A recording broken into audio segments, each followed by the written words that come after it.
here representing Africa Media. And so I consider it a privilege because the people that are sitting on the other side or across me, you get to learn their stories, you get to learn so much about their working environments. And so thank you so much for setting this up. Oh, I'm supposed to do an introduction. I think this will just give a different element to it but let's get going. Hi everyone, welcome to Africa Media, the biggest media platform for all things eye care on the African continent. I'm your host, Obi Malope, all the way from South Africa. And today, I've got the awesome privilege of hanging out with Jennifer Francis, an optometrist who works for an ophthalmologist here in Johannesburg, South Africa. And so it is a complete honor to be able to do this with you. I think you're a very fascinating human being. You are unique as an individual, as an optometrist, as a leader. And so I figured that it's so important that for people sitting in Kenya, Ghana, Tunisia, Egypt, Zimbabwe, Namibia, the rest of the continent can hear your journey in this environment that you're working in. So who are you? How did you end up working for an ophthalmologist? And what is your role here within the ophthalmology practice? Thank you for having me, Obi. So I would say that this job actually fell into my lap. Okay, elaborate. I always wanted to do clinical optometry, that was my passion. And working for an ophthalmologist, what better way than that? Wow. I actually studied in India. Wow. I qualified there and I had the privilege to do 1 year internship. Wow. Which kind of opened doors for me because I had more hands-on experience. Wow. And that kind of helped me in whatever I do today. I never knew that. How long is the program in India? It's 4 years, including a year's internship. Okay, and your title, is it optometrist or a doctor of optometry? No, it is an optometrist. It is a bachelor's degree, Okay. like we do have the courses over here. Okay. But over here we have honors, and in India we don't. We just have the internship. Now, in you moving to South Africa, are you originally from India or are you from South Africa, studied in India? I was born in India, but I grew up in South Africa. Wow. I did my schooling here, and I went to India to further my education. Wow, wow. And you coming back from India to South Africa, did you automatically start working or did you have to complete a course?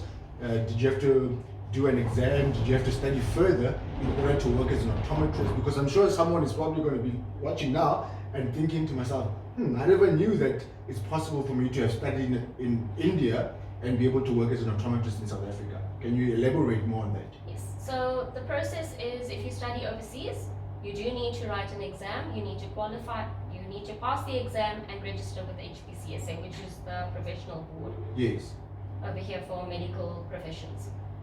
When I came here, I was in the process of getting my paperwork. I was waiting for my graduation. I needed to do the exam, but in the meanwhile, I actually applied for jobs, and this, like I said, basically fell into my lap. Wow. And I was advised that while you work for an ophthalmologist, you don't really prescribe. So it was perfect for me. Wow, wow. And how long have you been working? And did you finally write your exam and did you pass? Did not, because I realized in order for me to do so, obviously I needed to do the exam, but that would only benefit me in retail, like if I'm locuming or something. But that wasn't what I wanted to do, because Wow. I was in retail and it wasn't really something that I enjoyed. Clinical is everything. Wow. So I ended up not doing the exam, but I do actually keep up to date with all the articles and. Wow, very interesting. That's something that I never knew about you. Speaking of India, I think I've been privileged enough to have been exposed to optometry in India over the last year. A mutual connection of ours that you actually introduced me to, Fakhruddin, in Malaysia. Since you introduced me to him, it has opened my eyes in terms of the level of optometry that exists in India. Now the question then comes to me is, did you see more opportunity here, or it was just on the premises of you grew up here? So this was technically home for you, or didn't you have that thing of, I want to continue my career working as an optometrist in India? Not really. It's very different in India. So you do the retail, you do clinical, but if you work for an ophthalmologist in India, you also do refractions. Whereas in South Africa, you don't really do refractions for all the ophthalmologists that you work for. Okay. Because especially in our practice, we send our patients back to the optometrist where they've been referred from to have the refraction done. So it's kind of like we're supporting each other. In India, how it actually works is the ophthalmologist does basically everything clinical related. We do the scans, we do the other tests that we need for investigations. We do slit lamp evaluation, whereas here we don't do that. The ophthalmologist does that. Okay. But having said that, I feel like clinical is more advanced over here than it is in India. Okay. For an optometrist. Okay.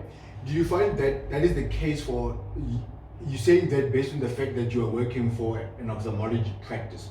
Would you say that your clinical skills have been enhanced as a result of working in this type of environment as compared to an optometrist perhaps who's working in a mall, who there's more of a retail component to it? And I put that in inverted commas because some might argue to say, but no, we do all the clinical tests or examinations that we need to do in order to come up with a diagnosis for a patient.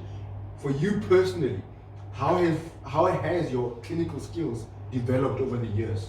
Oh, it has improved tremendously. Like when I just qualified, I had this keen interest in pathology. Okay. So I really wanted to know more about the eye in terms of pathology.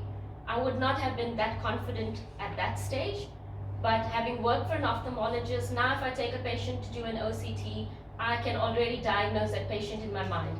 Wow. Before the doctor has even seen them, Wow. like seen the scan, and when he comes out with the diagnosis, I'm usually right.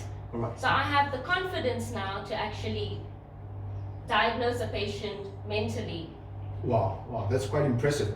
Now the question then becomes, in a situation or like in an environment like you guys have here, who does the patient trust more? Do you find that patients have that thing of trusting the ophthalmologist more than the optometrist? Or have you managed to work your way to the level at which they can trust you? Or you still find that newer patients still have that, but what you are saying versus what the ophthalmologists are saying is not going to be on the same level? What are the dynamics from a patient communication, patient interaction, or patient engagement have you discovered or experienced within this environment?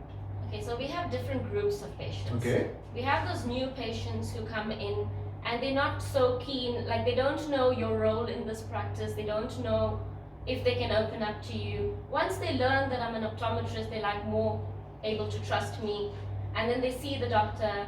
Now when he asks me, okay, to do a certain scan or whatever it may be, then they realize, okay, I know your role in this practice, I know who you are, and then they open up more to me. Then there are others.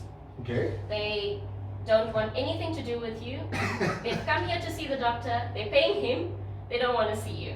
And then there are others who are so chatty, they want to tell you everything, even the stuff that you haven't asked them. Wow. But as we go along and we build a relationship, now they know, because I kind of go with them with the journey, especially if they're having a surgery, because we give them quotes, we explain to them, we have a lot of communication telephonically or via email, and then they have their surgery, I do their post-op instructions.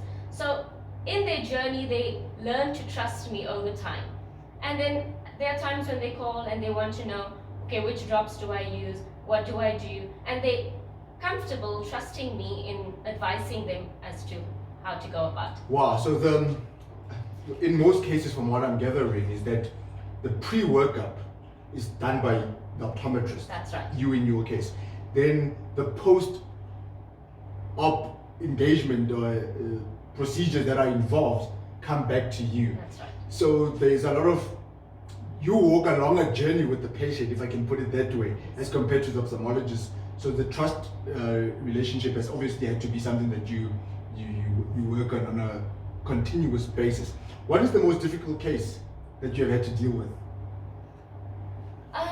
Do you mean in terms of like... Just within your environment where you really struggled as from the side of the optometrist in assisting the patient.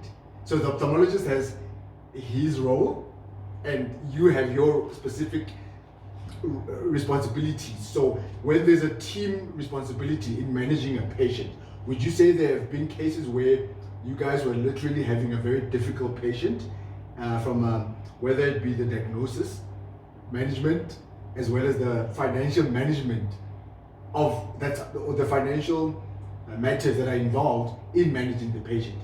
What are some of the challenges that you will find you're having to overcome within this environment, or that you would have to deal with from time to time? Okay, so the challenge I would say is those patients, like I mentioned previously, who don't want anything to do with you. And sometimes, okay, now I'm going to bring the COVID factor into it. Okay. So now with COVID and everything, we have protocols. We only have the patients in the waiting area. Okay. Family and friends are not allowed to accompany them. If they do come with somebody else, they need to wait outside. Sure. So the moment we inform them of that, sometimes patients take offense. Sure. So from the get-go, they're already cross with us that we actually asked them such a request. But when they get to the doctor, they're not having that conversation with the doctor. Exactly. So it's like, who are you to tell me not to wait here with my family or my friend? And then when they get to the doctor, they're like, oh my goodness, amazing protocols that you guys are having. So I think that is the challenge at the moment. Wow, I never thought about it that way. And do you find yourself having to, how do you deal with it then? Do you have to just stick to your guns and that's it? Unfortunately, we have to say it's to protect ourselves, them, and the other patients. Wow. So it's just a matter of fact, but we try to approach it in a very friendly manner, but sometimes patients don't want to take no for an answer. Here's another question. I don't know if you'll be able to answer it. It's a touchy one, I think. Your practice is located in a very upmarket suburb in South Africa, in Johannesburg. The patient profile will be high income earning individuals. Do you find, how do I put it? I don't know, I'm trying to be politically correct so that I don't get into any trouble. But do you find that patients have a thing whereby they tell you what has to happen, as compared to you advising them and guiding them in terms of this is what will be best for you? What are the dynamics with such a patient profile in your practice? Okay, so we do have such patients. Even today we had to deal with such a patient who tells us, this is what I want, this is what you will tell medical aid in order to get motivation for their surgery, and they advise us as to what we need to do. Sure. But it is our job. We know as professionals what we need to say. We will do everything that we can for our patients, but there are those patients who actually, we have to actually listen to them. We have to do what they want. So they will actually advise us, and most often we have to oblige. Sure. Because we don't want to lose that patient. We don't want to upset that patient because they've come to us. We are here to serve. Sure. So we have to actually oblige most often. But it's not anything unethical that we're doing. We are doing things the right way, and this is what we need to do It's just in that order to please them. the communication that takes place between yourselves and the patient will be with that which is very uncomfortable. Exactly. Very interesting environment. A typical day in your environment, what time do you start, what time do you end, how many patients do you see on average per day? How does that work? Okay, so start at 8 in the morning, and we only start seeing patients around 9. Okay. So I do the history, I do the preliminary test. Doctor sees the patients, he does his findings. If he needs any further investigations, he sends me up to the testing room to do scans and stuff. I bring the reports, he has a look, he sees the patients again, makes a diagnosis, and we take it from there. If they require surgery, then we provide them with quotes and we explain the process to them. You mentioned earlier on that a lot of the patients are coming as referrals from optometrists to the practice, and once you guys have done what you need to do on your part, you send back the patient to the optometry practice that they come from. How is the current practice, ophthalmology practice, optometry practice communication at the current moment? Do the optometrists where the patients come from communicate with you as the optometrist here, or do they communicate with the ophthalmologist here? Okay, so what happens is optometrists call our rooms. They book an appointment, they tell us what they want us to see the patient for, Okay. and almost all of our optometrists send a letter with the patient or they email it to us. So we have like a background information as to what their findings were.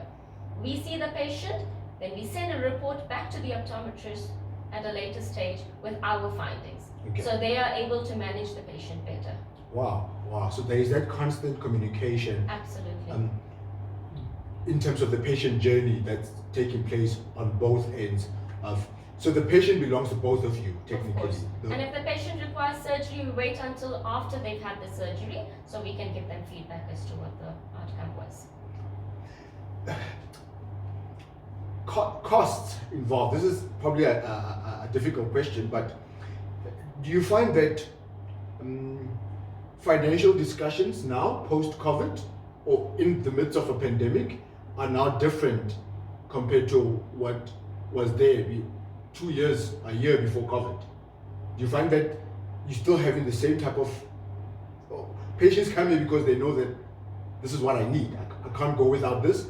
Or do you find that how you communicate with patients now from a financial point of view in terms of what it will cost for the procedures, have you found that patients are reluctant in certain instances as compared to before? And I'll give you an example. In optometry practices, if a person was wearing a pair of frames, they had different coatings on the glasses. When they come back for their follow-ups, it's during a pandemic year, and all of a sudden they're like, no, my frames are still in good condition, I'll just change the lenses. Or they're downgrading the different coatings that they had on their lenses to put maybe something less expensive. So that's what sometimes happens in optometry practices. Here, with regard to surgeries and the different types of procedures that you guys do here, do you find that patients are trying to negotiate procedures that should happen or not happen? What's the setup? Okay, so unfortunately, with surgeries, you can't negotiate, this is what I want, this is what I don't want. It is set. Okay. You need to get it, it's a package. Okay. So suppose we're doing cataract surgery, the most common, the most simple, you can't opt that you don't want the lens. Okay. You have to get the lens. So that's how we do our surgery. So they can't negotiate that, but they do negotiate cost. Okay. So we are contracted with a certain medical aid, and we claim from that medical aid. Okay. For those medical aids that we don't claim from, what we do is we try and assist the patients by saying, okay, we'll claim, medical aid will pay their portion, you can settle the difference at a later stage. Otherwise, it becomes too much, a big of an amount where they have to pay and claim back from the medical aid. Okay. We do assist them in terms of like consultation, because we are a private practice in terms of consultation. All patients pay and claim back. Okay. We do assist once again, we'll claim, you settle the shortfall, or if they're pensioners or if they've lost their jobs due to COVID or whatever the case may be, they just speak to the doctor in order for him to assist them with a discount. All right. In cases where, in this particular practice, in cases where the patients are not coming from an optometry practice, they came directly here to you guys, and there's an optometric component that will be involved from the management point of view going forward. Do you guys then send them to a particular optometrist of your guys' choice for that particular management? Since you guys don't have frames here, because when you gave me a tour, I didn't see spectacles, I didn't see any of the optometric related management protocols. Is that what? Yes, so we firstly see where they live, where it's convenient for them to travel to, Okay. and based on that we pick an optometrist closest to them that we actually refer to, and we send them to one of the optometrists. Yes, we don't have any spectacle frames here, we don't do that, but what we do have is sunglasses and readers. Okay. These are specifically for our post-op patients, our Okay. post-cataract specifically, because most of our elderly patients don't own a pair of sunglasses. Okay. So once they've had the surgery, they instantly notice the light sensitivity. Okay. So we do have sunglasses handy. If they don't own a pair, they can actually get one from us. Also, once they've had both eyes cataract surgery done, they can actually pick a pair of readers for the interim until they see the optometrist at a later stage. Okay, very, very fascinating. And do you ever find yourself going out of this environment to go into like a retail environment? Not at all. I've been in retail, and let's be honest, you don't have weekends there. So over here, like I said, I start work at 8, I knock off at 4. Wow. And on Wednesdays, every second Wednesday, I get the afternoon off. Wow. And I have my weekends to myself. Wow. So that was important for you from the onset. That's right. That quality of life that you felt that, you know what, this is what you want to do outside of work, and these are the working hours that so that worked for you. That absolutely worked for Any me. chance that we're going to lose you to India very soon? Not at all. I'm quite happy here. You're quite happy here. Wow, wow. Jennifer, it's been absolutely a great privilege learning from you. All the best in this environment. I think you're doing an incredible work. To young optometrists who are in their final year, third year, would you recommend them spending their first year perhaps in a very clinically orientated optometric practice before they go into the retail component? Absolutely. I think most optometrists tend to divert in the route of retail. If you actually are exposed to other departments, like in my case, I got to do in retina, low vision, pediatric optometry, I got the opportunity to work in different environments. That made me realize where my passion lies. Okay. So if you actually do find somewhere that you can do it, why not? Because then you will realize where your interest lies. Wow. And I know a couple of colleagues of mine that graduated out of UJ who went into government hospitals. Wow. They work there, and it's so different from retail. And they realize that's what they want to do, and they enjoy it as much as possible. Wow. So if you do get that opportunity, go for it, and no matter how long it takes. Because at the end of the day, what matters is that you wake up, it makes you want to wake up in the morning and go show up to the job that you love. Well, from an equipment point of view, I meant to ask you this earlier on.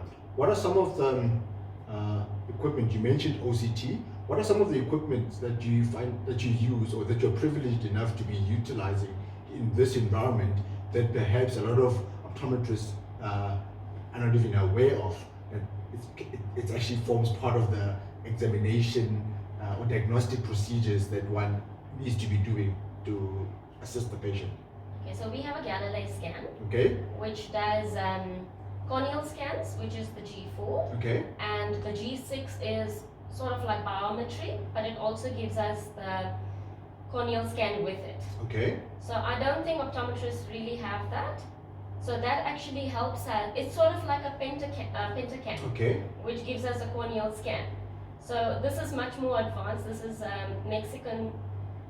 I'm not too sure. It's Mexican. It's actually a German machine, Okay. and it gives us a wide variety of information that the pentacam didn't actually have. Okay. And this is the latest in the market. Wow. Wow. But other equipment that you guys have, it's something that you will find in an optometry practice. Yes. So we have the OCT, which quite a number of optometrists have. Mm-hmm. Biometry, the optometrists don't really need. Okay. And we have the fundus camera, and we've got the Fields machine. I guess this is a conversation that I'll have with the doctor one day, but what's your guys' practice area of focus? Is it cataract, glaucoma, intraocular surgery? Like, what is the focus area, or is it general ophthalmology in this particular ophthalmology practice? Okay, so can I mention his name? Yeah. Okay, so Dr. Van Amselen is one of the few optometrists that I know of in this area that does a wide variety of practices, and also he's an oculoplastic surgeon. So we also do a lot of lids. All right, so you get to see a wide range of patients because of his area of expertise and Yes. interest within the scope of ophthalmology. Oh, very, very interesting. Thank you very much. This was a lot of insight. I learned stuff about you, about your working environment, that I was not privileged to know beforehand. So I'm quite confident that people that are going to be watching this will also be learning and gaining a lot of insight, and it will spark interest in them to say, you know what, I've always been wanting to work for an ophthalmologist. It's actually pretty cool. And thank you very, very much.